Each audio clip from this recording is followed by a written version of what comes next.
Jain, legal advisor at Dial Easy, and today we'll talk about section 2M of the Limitation Act 1963. So इसमें क्या कहता है, जो addressee is taught as being a civil wrong which is not just exclusive a breach of contract or a breach of trust.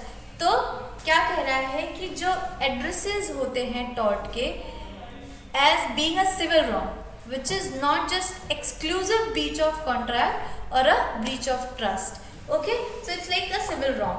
Now अब जो various definition दी गई है by various thinkers का will go through that. So पहले हमारे हैं John salmon. उन्होंने क्या बोला कि addresses taught as being only a civil wrong, ठीक है, which has unliquidated damages. Those damages, अब unliquidated damages क्या होते हैं?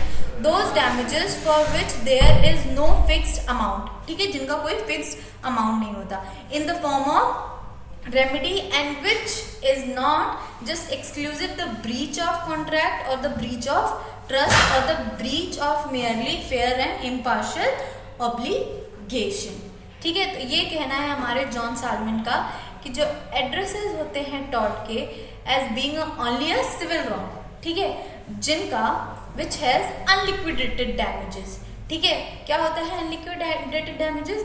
वो डैमेजेस जिनका कोई फिक्स अमाउंट नहीं होता in the form of remedy, की ऐसा सिविल रॉन्ग ऐसा कुछ हुआ है जिसके करके जिसका कोई फिक्स अमाउंट नहीं है कि आपको इतना ही कंपनसेशन मिलेगा या इतना ही आप क्लेम कर सकते हैं.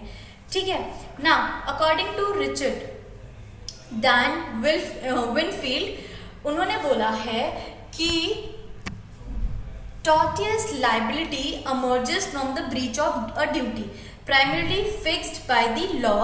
This duty is towards the other people generally and its breach is redressable by an action for unliquidated damages. इन्होंने क्या बोला है कि tortious liability जो emerge होती है वो होती है breach of duty की करके primarily, ठीक है, fixed by the law. This duty, ये जो duty है towards the other people generally it is breach, ठीक है, is redressably by an action for unliquidated damages. We'll see you in the next video. Thank you so much.